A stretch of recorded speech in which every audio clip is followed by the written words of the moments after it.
saasa kuma darayo laakiin waxaan jeclahay inaan taabto annagu inaan nahay ummad cajiib ah oo dalkan saan ku nimid wala wada socnaa qaxooti bay ahaayeen annagoo meel raadinayna safety ah iyo meel aan nolosheena aan ku noolaano carruurteena aan ku karsano oo nabad ah dalkan waa nimid challenge badan ayaan hor istaagay luqadda ha ahaato waxbarashada ha ahaato ummadda markay yimaadaan dalalka ama dal kale usoo tagaan badanaa dee skills iyo waxbay kusoo kordhiyaan society-gii laakiin annagu markaan nimid challenge badan ayaan dareenay dhaqanaada lahayn isku diinina ahayn maxaa la dhahaa luqadiyo kugu cusub dadka waaweyn iyo dadka yaryarba challenge-gaas waan soo marnay laakiin waxayna tusaysaa inaan dad cajiiba nahay sida maanta aan ku nimid halkan oo waqti yar ayadoo tahay 20 sano ama 30 sano iska ahaato oo dadaalkan soo marnay waqtigan soo gelinay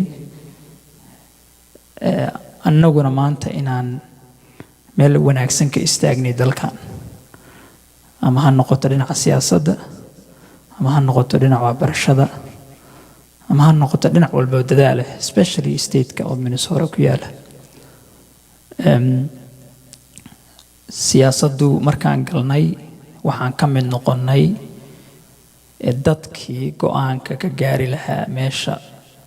aan ku noolnahay ama magaalada aan ku noolnahay ama dalka aan ka noolnahay miiskii go'aanka laga gaari lahaa ayaan fariisanay taas ka daynaan fariisanay waan sii wadnay waan sii galnay dhallinyaradani baa ku sii badatay dadkii naga horreeyey markay dadaaleen oo meeshii tageen annagii baa uga dambeynay marka dadaal waxa waaye aad iyo aad u qurux badan una wanaagsan waxaan kaloo ku darayaa intaas annagoo soo marnay oo dadaalkaasna waxaynay waxbarashada xataa inaan meel wanaagsan aan ka gaarnay ama jaamacadaha Minnesota ku yaala ha ahaado ama state-ka ku yaala inaan carruurteen especially gabdhaheen meel wanaagsan ay ka gaareen gabadh Soomaaliyeed iyo aabaheedoo geel la jooga ayuu nin u yimi cadaani malaha dadkii dabarigii hore iman jiray dhulkeena markaasay caana siiyeen caanihii buu dhiilkii ku cabay gabadhii buu aabaheed damcay inuu iyadana siiyo markeedii caanaha aaba ninka caddi weelku ku cabay anuu ku cabi maayo bay tiri way diiday dadka saa u hanweynaa baynu nahay